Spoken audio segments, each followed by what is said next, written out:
quand on dit l'imagination créatrice, bon, moi, je l'ai exprimé un petit peu sous une forme assez simple. Je n'ai même pas voulu mentionner tout de suite ce terme-là, puisqu'il peut paraître un peu énigmatique, mais la vie, j'ai simplement dit, la vie est un rêve divin. La vie est un rêve divin. Alors, simplement penser à cela et déjà aborder les choses de ce point de vue-là est déjà quelque chose d'extrêmement intéressant et je pense stimulant pour notre réflexion, pour notre méditation, parce qu'on peut imaginer que le monde, la création du monde, la manifestation de l'univers dans toutes ses dimensions, et on verra qu'elles sont nombreuses, elles ne sont pas simplement matérielles, mais il y a aussi toutes les dimensions de l'univers qui sont aussi spirituelles et qui dépassent de loin l'aspect purement extérieur que l'on connaît. Eh bien, tout cela peut être finalement l'expression d'une vision divine, d'une vision divine, et que nous sommes nous-mêmes, en quelque sorte, eh bien, les personnes qui existons à l'intérieur de cette vision, et nous-mêmes, mais ainsi que toute la création, dans tous ses aspects. Voilà, la Terre, mais aussi l'univers, en expansion permanente, les galaxies, évidemment la nature, enfin le cosmos d'une façon générale, voilà, dans toute son amplitude, euh, cette espèce d'expansion vertigineuse qu'on en connaît, mais aussi les moindres choses qui existent dans cette nature et dont on voit bien qu'elles obéissent à une forme d'intelligence immanente. Il y a quelque chose qui est immanent dans la création et qui en font de l'intelligence. La nature, la façon dont tout cela est ordonné, l'harmonie des choses, voire la disharmonie des choses, mais tout cela répond à un ordre général qui est extrêmement fin, qui est extrêmement euh, profond et qu'on découvre d'ailleurs lorsqu'on commence à en faire la prospection, lorsqu'on essaie d'en avoir la connaissance. Mais il y a tout cet ordre sous-jacent, cette intelligence naturelle des choses. Et on peut dire que d'une certaine façon, cette intelligence, dans toute sa complexité et dans toute son immensité, elle traduit déjà quelque chose de cette pensée divine en acte et en action. C'est déjà une articulation, puisque d'ailleurs nos sciences, même la science que nous avons, qu'elle soit naturelle, biologique, mathématique, physique, ce que l'on veut, eh bien c'est une sorte de retranscription un peu de cette pensée. On essaie d'en capter un certain nombre d'aspects, de nous en faire un peu les interprètes, puisque nous sommes fascinés évidemment devant cette complexité de cette pensée, mais aussi de cette capacité créative.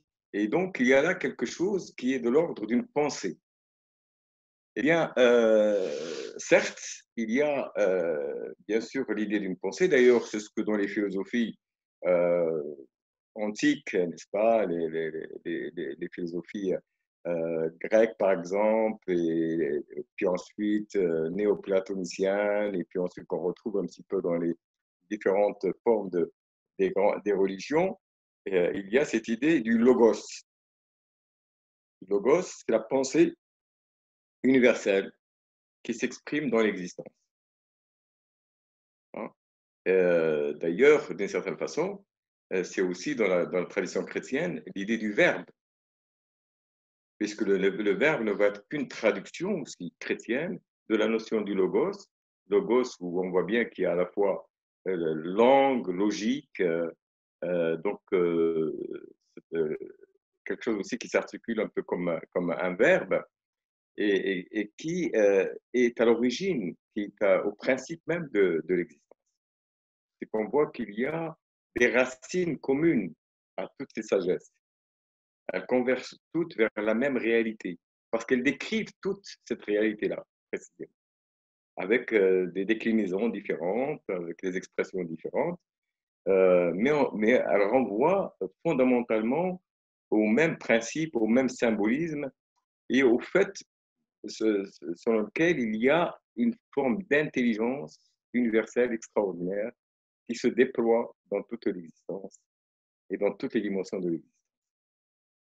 Alors, donc, en l'occurrence, vous allez avoir, par exemple, des personnes qui ont essayé de penser cette philosophie, de la traduire en quelque sorte selon les termes communs que l'on retrouve dans toutes les grandes sagesses. Et c'est ce qu'on a eu l'habitude d'appeler la philosophia perennis, la philosophia perennis, c'est-à-dire la philosophie éternelle. Voilà, la philosophie éternelle, c'est-à-dire on va retrouver les mêmes principes. Et là, vous allez voir que dans la pensée d'Ibn Arabi, on va retrouver les mêmes motifs fondamentaux de cette philosophie. Et puis, en définitive, et c'est ça le plus important, nous mettre en harmonie avec cela. Parce que le fait de se mettre en harmonie avec la philosophia perennis, eh bien, c'est précisément être soi-même sur un chemin de sagesse. Être soi-même sur un chemin d'évolution personnelle, de progression personnelle, d'élargissement de notre conscience. Et c'est cela qui est le plus important, parce que quand on parle de ce type de philosophie, eh bien, on parle vraiment de la philosophie dans ce qu'elle a de plus profond, pas simplement une sorte d'exercice de notre esprit critique et de notre raison raisonnante, mais plutôt que d'une façon de mieux se connaître soi-même et mieux se mettre en harmonie avec la réalité des choses.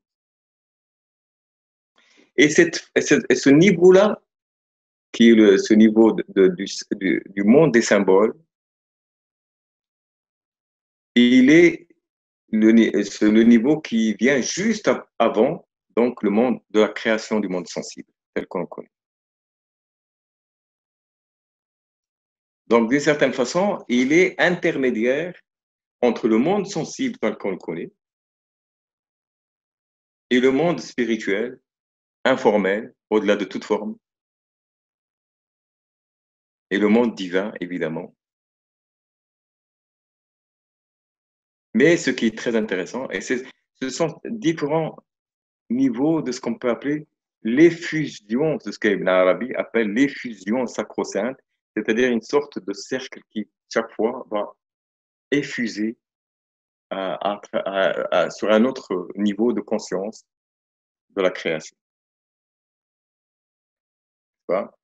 Euh, et donc, c'est pour cela que lorsqu'on parle de l'univers tel qu'on le connaît, eh bien, cet univers va être créé à partir de ces images archétypiques et symboliques dans le monde des symboles.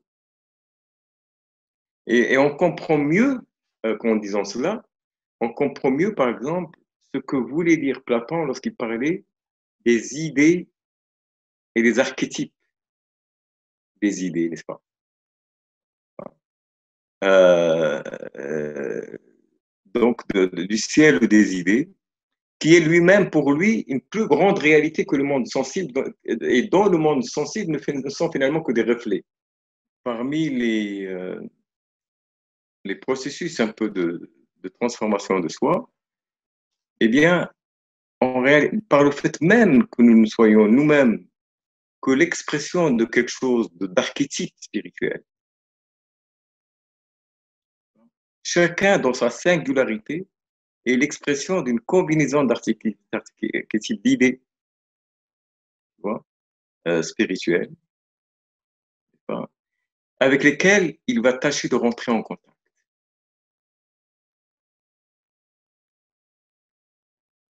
Avec lesquels il va veiller à rentrer en lien, n'est-ce pas, à travers, encore une fois, la prise de conscience que l'on peut en avoir, euh, à travers tous les enseignements que l'on peut recevoir, et à travers quelque chose, alors peut-être que là, c'est aussi un point sur lequel on reviendra, à travers quelque chose qui est le processus suivant, c'est par quel processus est-ce que nous, êtres humains, nous allons petit à petit pouvoir exprimer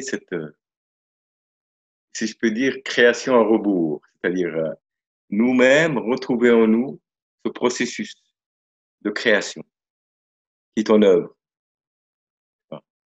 à chaque instant dans le monde, eh bien, c'est par quelque chose. Alors après, on peut un petit peu en parler davantage, mais c'est simplement par le fait d'une prise de conscience.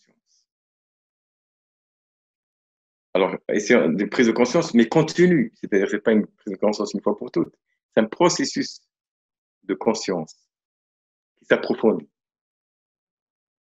jusqu'à ce qu'on puisse saisir en notre cœur, eh bien, et même devenir en quelque sorte nous-mêmes au cœur de ce processus de création, de notre relation avec notre ange intérieur. Hein, avec, puisque nous-mêmes, nous ne sommes que l'expression de quelque chose d'archétypal. Alors, on va encore une fois y revenir, mais on peut dire que de ce point de vue-là, le symbole du cœur peut s'exprimer de trois façons, beaucoup d'autres certainement, mais au moins de trois façons différentes sur lesquelles on pourra réfléchir. Le fait de prendre conscience, c'est le cœur en tant que spéculum, en tant que miroir. Hein, ça, c'est un symbole très important. Le cœur en tant que miroir, miroir de l'être. C'est très différent, comme vous pouvez l'imaginer, de la pensée discursive, du processus de la pensée. Puisque là, il ne s'agit pas de penser, il s'agit de prendre conscience d'eux, y compris même de la pensée. Et donc, ça, c'est le cœur en tant que miroir. Et comme vous le savez, le miroir est libre de toute image. On peut y refléter tout ce que l'on veut, mais il reste néanmoins transcendant par rapport à tout ce qui se reflète. Et c'est le propre même de la conscience, d'être dans cette transcendance par rapport à tout ce que l'on peut penser, ressentir, éprouver. Elle est dans cette espèce de présence de ce qui est. Elle reçoit tout ce qui est sans pour autant s'y identifier. Le miroir ne retient aucune image en particulier.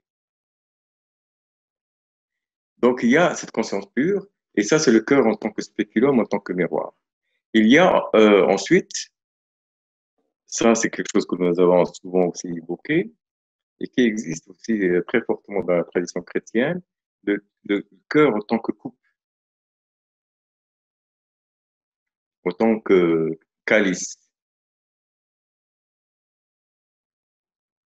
Hein, dans la mesure où si on arrive à nous vider de nous-mêmes, eh bien, nous commençons à recevoir ce breuvage hein, du vin spirituel, du vin de l'esprit, qui remplit notre coupe intérieure. Et ça, évidemment, c'est un symbolisme très, très fort dans le soufisme également.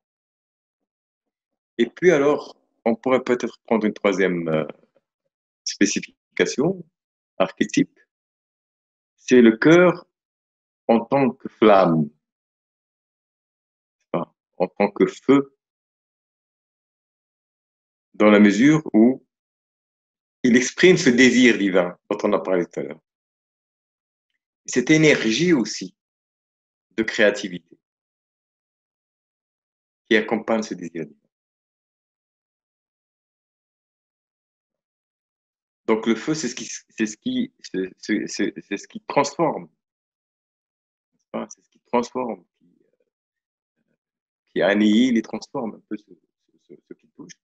Et donc par là même, ça nous donne cette espèce de aussi intérieurement de puissance de créativité.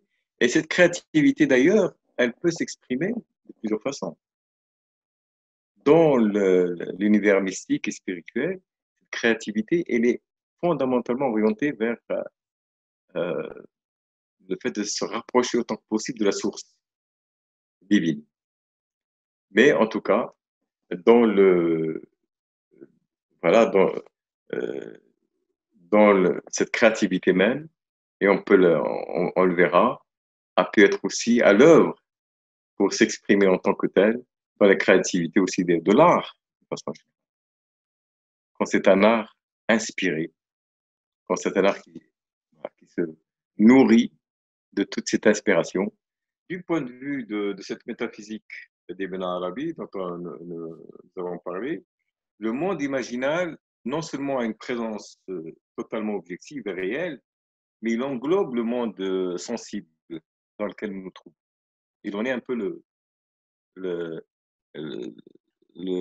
la matrice existentielle.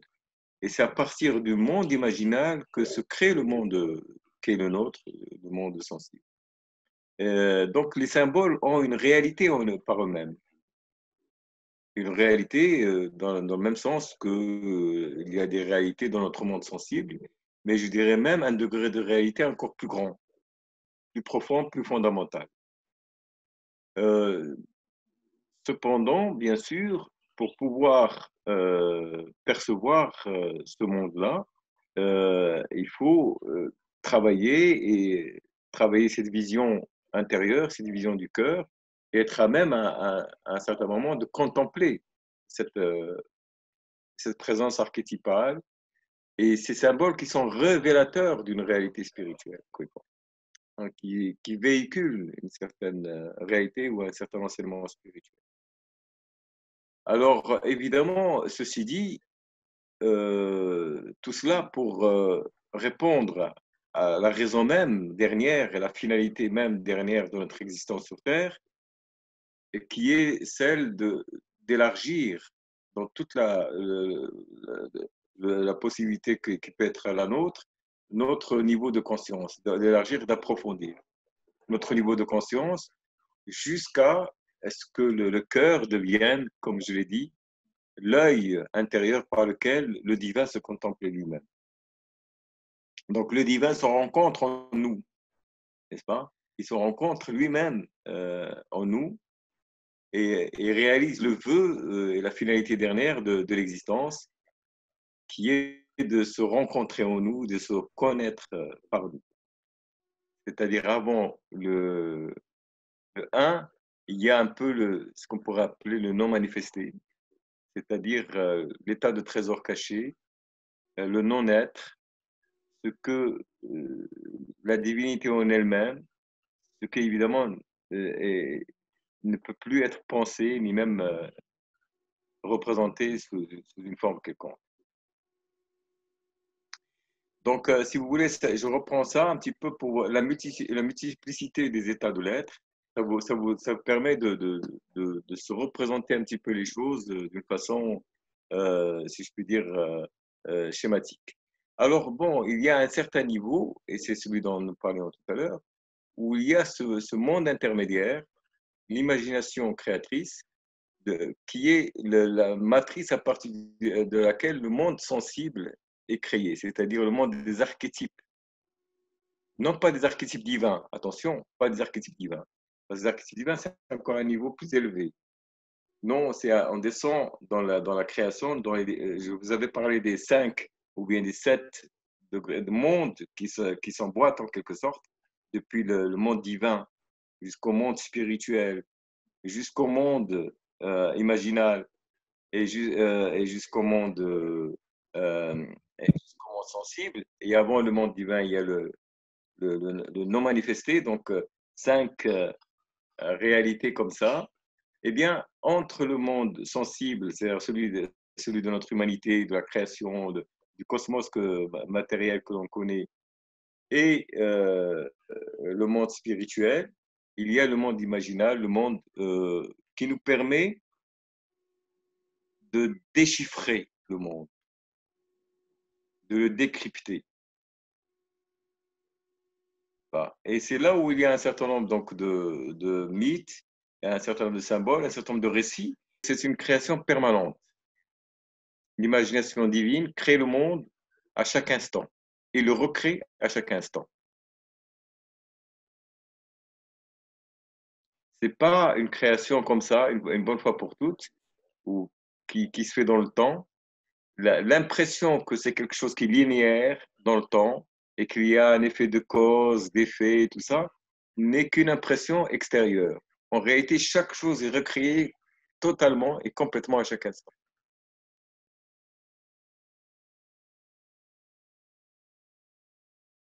Entièrement. Tout l'univers est recréé en permanence et c'est comme ça qu'il subsiste à travers le temps. Il subsiste par cette source divine qui l'alimente en permanence.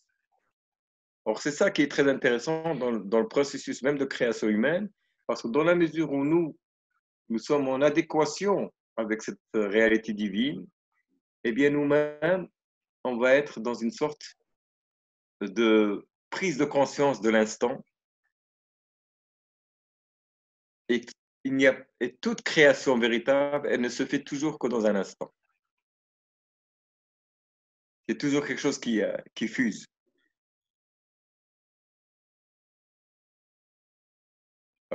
Une création, c'est pas quelque chose qui est avec un petit a, petit b, ainsi de suite. C'est toujours quelque chose qui est en adéquation avec l'instant et avec l'esprit de l'instant, avec ce que l'on tient, ce qu'on en reçoit, ce qu'on en comprend.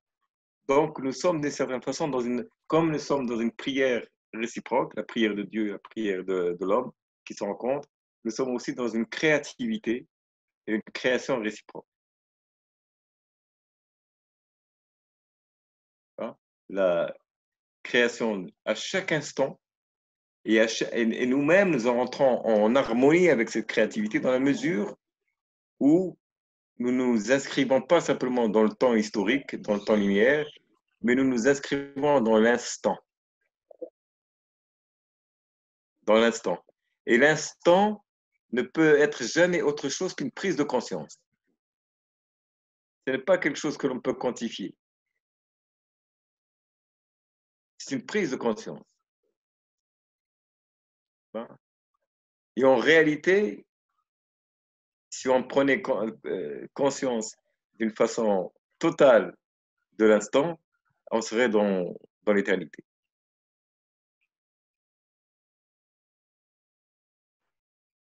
Parce que l'instant échappe au temps.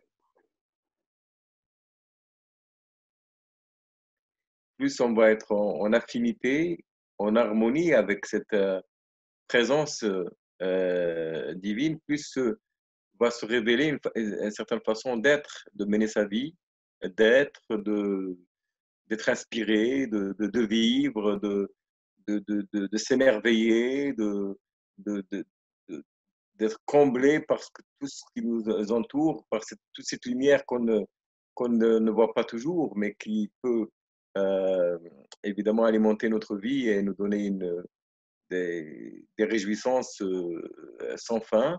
Et tout ça, c'est une façon, en quelque sorte, de traduire dans notre vie de tous les jours et au quotidien cette lumière divine. Voilà. Cette lumière divine qui nous permet aussi d'être avec les autres. Et ça, c'est une traduction de l'art, n'est-ce pas? C'est de faire de sa vie un art de vivre. Mais aussi, bien sûr, euh, c'est aussi il y a plusieurs supports pour exprimer cela, et en l'occurrence, la créativité humaine. Mais lorsqu'elle est quand même ressourcée, parce que c'est vrai que toutes les productions humaines, surtout à une époque où on a perdu ce contact avec la transcendance. Parce que qu'est-ce qui s'est posé et qui s'est passé depuis quelques siècles?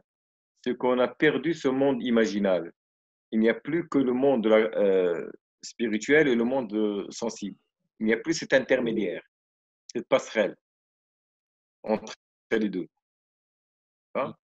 Et petit à petit, c'est un petit peu la pensée un peu dualiste, n'est-ce pas, cartésienne, et c'est un petit peu, au bout d'un moment, comme il n'y a plus cette passerelle, finalement, il n'existe plus pour nous que le monde sensible, détaché, puisqu'on n'a plus ce moyen d'être de contact, n'est-ce pas? Détaché du monde de la religion qui, lui, devient une sorte de croyance propre, mais qui n'intervient pas dans la vie de tous les jours.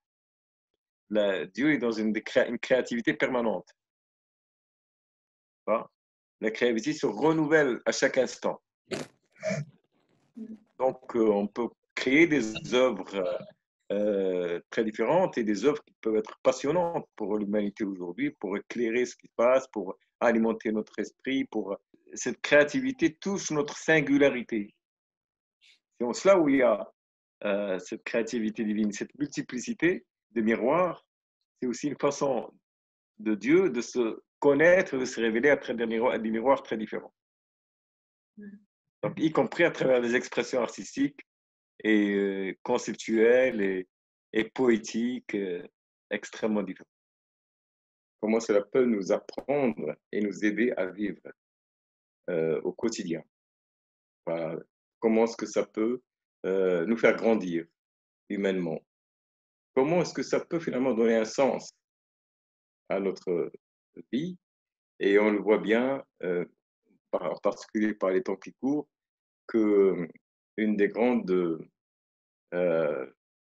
difficultés, un des plus grands malaises, un des plus grands mal-être qui puisse exister à notre époque, c'est justement ce désarroi du sens, cette crise du sens. Voilà. Puisque, voilà, certes, il y a d'autres problèmes aussi, évidemment, nombreux, euh, mais celui-ci, s'il n'est pas pris en compte, s'il n'est pas abordé, eh bien, c'est que rien ne peut fonctionner. Tout le reste ne fonctionne pas. Et à la limite, je dirais presque que si vraiment la question du sens devient principielle et bien quelque chose qui fait partie de notre vie, de notre recherche, eh bien, tout le reste finit par prendre sens aussi. Tout le reste finit par trouver sa juste place. Euh, Même si parfois il faut passer par des épreuves qui peuvent être très nombreuses et parfois qui semblent insurmontables. Mais justement, c'est cette lumière-là, la lumière du sens, euh, qui est au cœur de cette philosophie.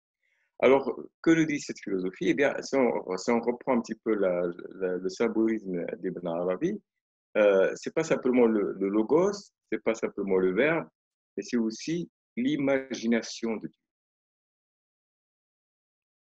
L'imagination de Dieu. Alors, qu'est-ce que c'est que cette imagination créatrice? Qu'est-ce qu'elle signifie? C'est précisément de cela dont on va s'entretenir.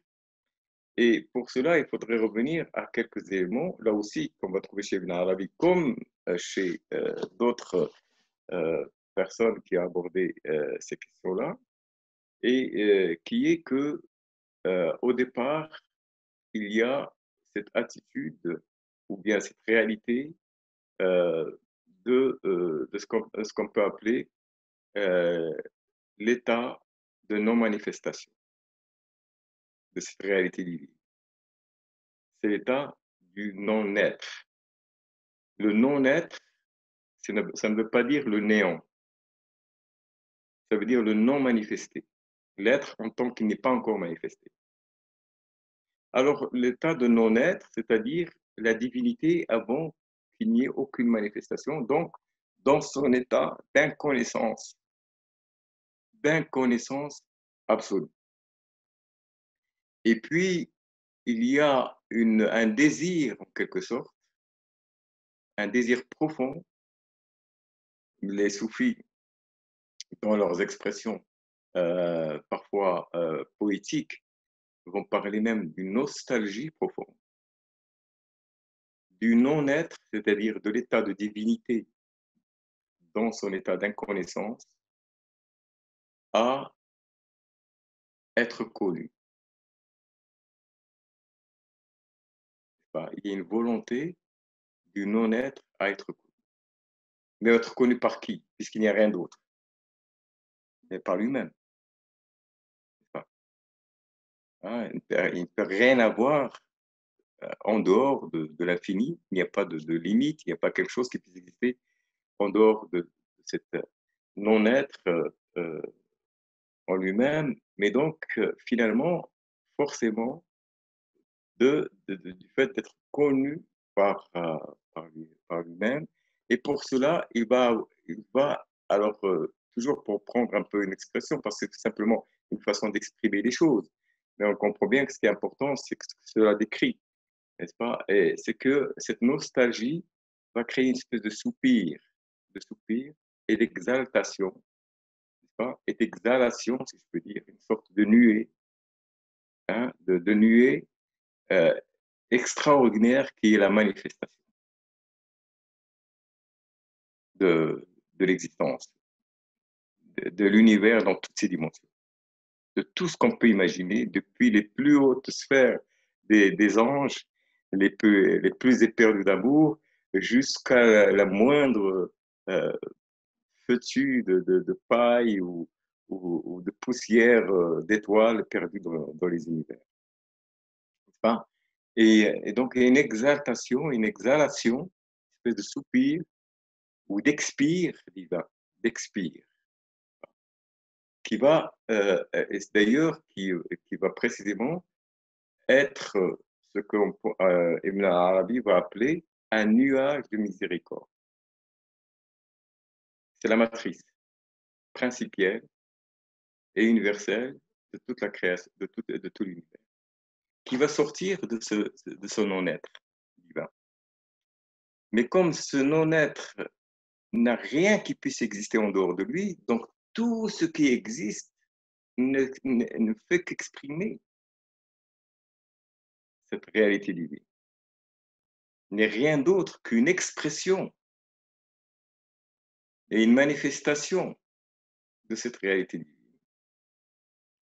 Donc, on est tout à fait dans l'approche qui nous a toujours intéressés depuis le départ, c'est que le non-être, en créant l'univers comme autant de symboles qui renvoient à lui puisqu'il ne parle que de lui et qu'il n'émane que de lui, eh bien, va pouvoir se connaître à travers ces symboles, se voir à travers le miroir de l'existence.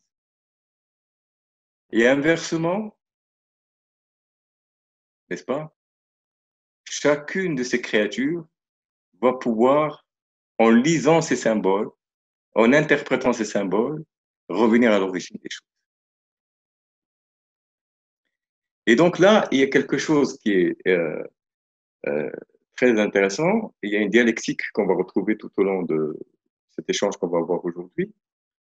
C'est que vous allez avoir la création de cette expire, de cette matrice miséricordieuse de l'univers, miséricordieuse dans le sens, vous savez, Rahman, n'est-ce pas, Nafas Rahman, le souffle du tout miséricordieux, n'est-ce pas, qui est la matrice de tout ce qui est créé, depuis, je disais, les anges, les êtres visibles et invisibles, jusqu'au l'univers matériel que nous connaissons. Eh bien, parce que c'est le même terme qui est utilisé pour dire l'utérus, c'est-à-dire la matrice universelle. C'est qui porte la matrice universelle. Et donc, il y a cette aspiration, ce désir, ce soupir, cette nostalgie du divin à se connaître à travers l'univers et à travers la multitude des signes, des signaux, des symboles, des mythes, puisque nous en parlons souvent, qui nous en donnent des clés et des compréhensions. Et à partir de là, il y a quelque chose qui va, et là c'est le deuxième aspect qui est très important, et on va comprendre à quel point cette bi-unité va être importante pour comprendre tout le reste, c'est que tout cela va aussi susciter et créer dans l'homme, puisque vous comprenez que l'homme, il porte en lui cette nature divine. Donc, il porte en lui ce désir de connaissance. Donc, il porte en lui ce désir d'être connu.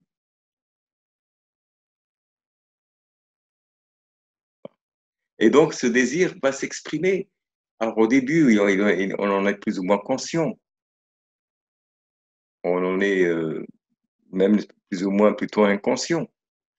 Et puis, les choses de la vie font que justement, parfois l'absurdité des choses, le fait que rien ne peut vraiment nous satisfaire, de se dire, mais finalement, on est là pour quoi faire, et que tout cela ne rime à rien, et tout cela, et ainsi de suite. Eh bien, petit à petit, toutes ces questions, en réalité, ne sont rien d'autre que cette espèce de feu qui couvre sous la cendre de notre être et qui cherche à s'exprimer et qui exprime en nous ce désir divin de connaissance. Ce désir divin de connaissance. Et donc, en quelque sorte, vous allez avoir quelque chose qui est tout à fait extraordinaire, qui va être cette rencontre, si je peux dire, entre la prière de Dieu et la prière de l'homme.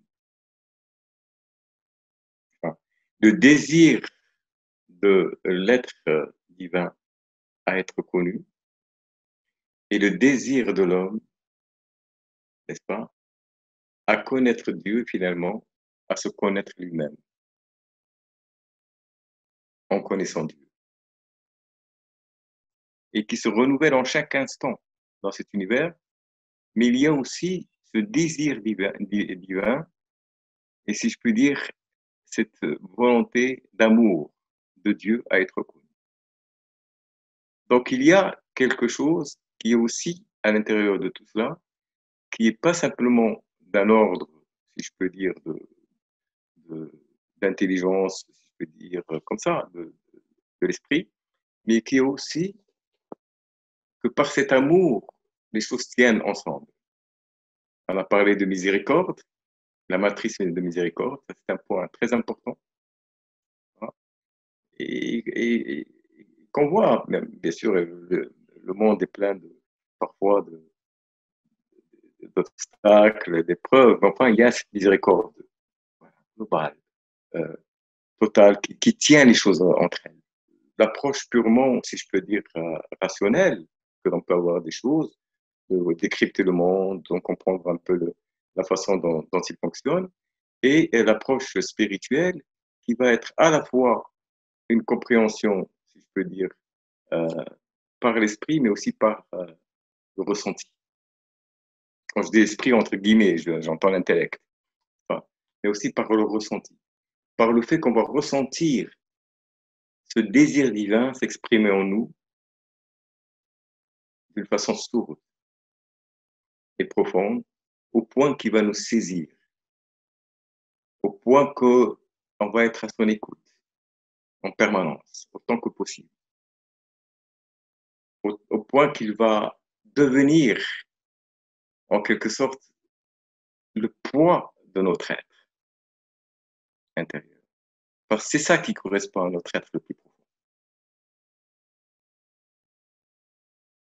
Et c'est ça qui nous permet d'arriver jusqu'aux régions les plus profondes de notre réalité et de notre identité spirituelle.